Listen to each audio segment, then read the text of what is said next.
very interesting conference. So, very quickly, I think we can pass to the next slide, just to have an idea about what is Horezma, which is the region where we are now in Asia. I took this from the Australian Karakalpak expedition. They have very interesting discoveries, very recent ones. I'm not going to focus on the paintings that they have found recently, because I'm going to focus on the silver bowls. Next one, please. And probably you have seen this kind of object. This is in the British Museum. All the others are in Russian museums. We have 5 silver bowls identified by Mashak because of some inscriptions and because of the iconography of the central medallion that we have on every one of these bowls. And we can identify very easily the goddess Nana. Nana was the main goddess of Central Asia before the coming of Islam. We have in Kushan coins with inscriptions identifying her 100%. We have in Sogdian paintings, and then we have in Bactrian silver and metal work. And the interesting point is that Nana was a Mesopotamian deity. She was imported somehow into Central Asia. Scholars don't agree about the way, when, and how she arrived here. Most likely, during the Achaemenid Empire, she was there in Central Asia, and she became the main goddess of Central Asia. She resisted at least until the 9th century. We have paintings from Ustrushana where she's there. Next slide, please. Very quickly, I want to show you some sketches about the central medallions that we have on these silver bowls, and we can identify very easily Nana. Nana is sitting on the lion, her symbolic animal, since the Mesopotamian period. So we are talking about a deity we have been in touch with for something like 4,000 years. So originally from Western Asia, but very popular in Central Asia. Sometimes she has no symbolic animals, but we identify her because of 4 hands. After the 6th century, Indian iconography is very popular in Central Asia. We know in Bactria, in Sogdiana, and also in Horezma. You can see that very often Nana is holding the sun and the moon. So there is some astronomical connection here. And I think this is the correct key for reading the other deities we have on some other bowls. Next slide, please. This is just to give you an idea about the other iconographies we have. Now, I'm not focusing on these probably deities. I'm going to focus on this one. This material is not excavated. This is another problem. These are chance findings. For example, this one is from Dagestan, no inscriptions, but Professor Mashak from the Hermitage Museum attributed this bowl to the group of Horezmian silver bowls. And almost everybody insisted on the identity of this deity as a woman and sitting on a dragon. But I would like to call your attention on the stick which is in the hand of this deity and the horn of the dragon. Because this horn, in my opinion, has some connections with Mesopotamian art. So somehow, we don't know how, why, when, but ancient Central Asian people, especially Sogdians and Horezmians, remember very well Mesopotamian iconography, which was something like 3,000 and something years old when they did something like this. Of course, the face which is shaven, is clean shaven, is not exactly the point to identify this deity as a woman, because even men, like me, can be shaven. And we have long hair, but men can have long hair like me. And then the problem is the garment. The garment is definitely female. Okay? Now, следующее, пожалуйста. In Sogdian paintings, Marchak and Franz Grenet identified this painting as a representation of Nana and another deity. So Nana is sitting on the lion, she has 4 hands, moon and sun, no problem to identify her. There are no inscriptions here, but we are sure about her iconography. But the other god sitting next to her, he has an arrow in his hand, and he's sitting on a throne supported by dragons. The dragon is not like the one I show you in the silver bowl from Horezma, but probably there is some connection. The bowl was Horezmian art, this is Sogdian, so there could be some discrepancies, but I think that this is the right way to identify. And Marchak and René proposed to identify the god with Tishtria, the Avestan god of rain, so an aquatic deity who was already confused, probably already in ancient Persia, with Tyr. So Tishtria and Tyr had some connection. Tyr is Mercury. And here we have some connection with astrology and astronomy again. Now, следующее, пожалуйста. We have in Sogdian paintings, and specifically in Temple 2, dated to the beginning of the 6th century, the so-called white deity.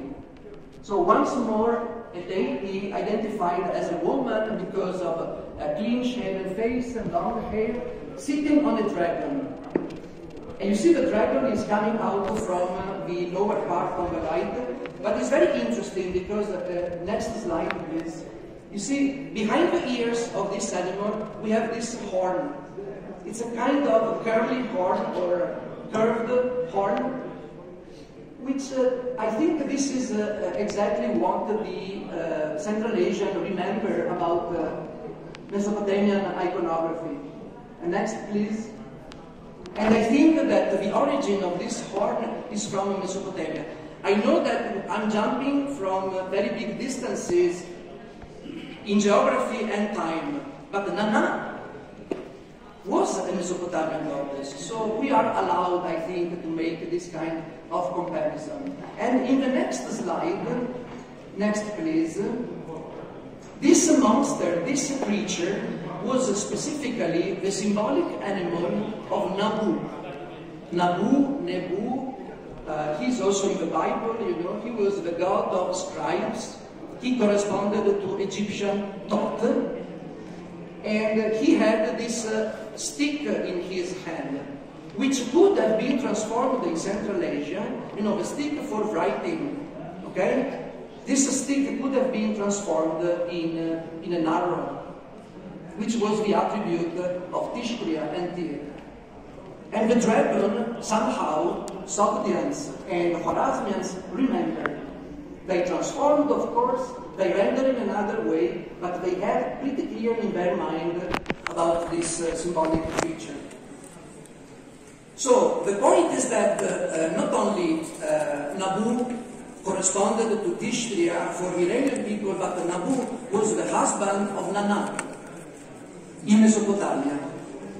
So this is the point. I think that the Central Asian people, at a certain point, superimposed the image of the husband of Nana, and they substituted Nabu with Tishtria Tyr. Okay? Nabu was connected with the planet Mercury in ancient Mesopotamia. And this is another point of contact between these very far away civilizations in time and space. Now, next slide, please. I would like to call your attention on another attribute of the deity, the so-called white goddess, in Benjikent temple. We don't have every part, it's very fragmentary, but in one hand, the deity is holding a stick with some squares, okay? A series of squares on this. And it's the same attribute we have in another painting, other period, okay, but most likely same deity. And Italia for 25 years ago, already proposed to identify the two deities. They are the same, just the iconography is changing. Here, the so-called red goddess has 4 hands, sitting on a dragon, which is an Indian makara, but we know that Indian fashion is very much popular in Central Asia after the 6th century. So nothing strange, but the attribute is always the same, and I think that this is the stylus of Nabu, which is transformed into the arrow in Central Asia. And the dragon is always there. But according to the period, the dragon is becoming something different. So next slide, please. So the only problem we have now to solve is the garment of this deity, who is most likely a man, but he's dressed like a woman. We actually don't know why Central Asian people decided to do this kind of thing, but since the 2nd century CE, in Kushan coins, we have a deity whose name is reported in Bactrian, Teiro, who corresponded to Avestan Tishtria.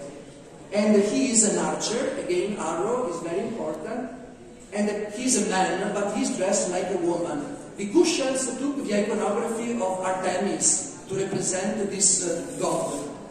So there is already some confusion, some sexual discrepancies here. But he is a man. He's just dressed like a woman for some reason. And I think that the reason we should search in astrology. Mercury is an ambiguous planet. According to Islamic astrology, Mercury is not good nor bad. He's good when he's in conjunction with a good planet, and he's bad when he's in conjunction with a bad planet. And then we have to remember the word hermaphrodite. Hermes, which is Mercury, and Aphrodite. So we have some ambiguity here.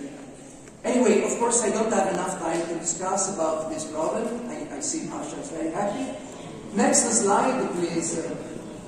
I would like now to show you something which I think is, how to say, the coronation of this kind of idea. Because when we have Western astrology in China, you know, Chinese didn't use our system, I mean, as a Western, I'm speaking now.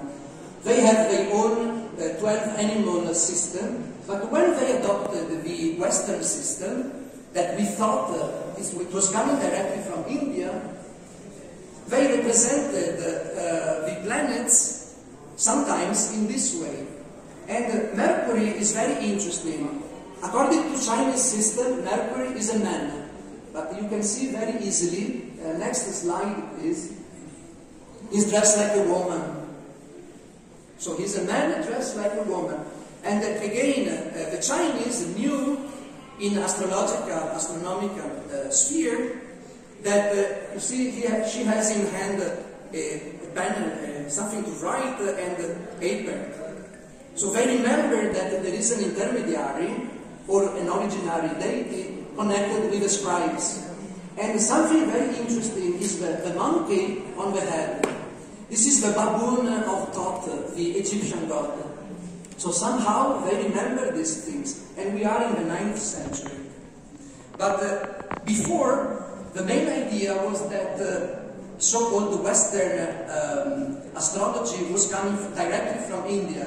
I think that definitely we have a Saudian intermediary here, or Horezmian, we don't know. But somebody from Central Asia told to the Chinese how to represent this deity. And that's the reason why Mercury, in very ancient Chinese art, is represented as a woman, but he's a man. I don't know why they decided to represent this as a woman, but slowly we are trying to find some knots and try to render everything easier to make understanding. And I think this is quite a good evidence to let you understand how important was the culture of Central Asia in very ancient time. To the point that they gave something to the Chinese, one of the greatest civilizations in Asia, which was in contact, of course, with India. This is Buddhist painting.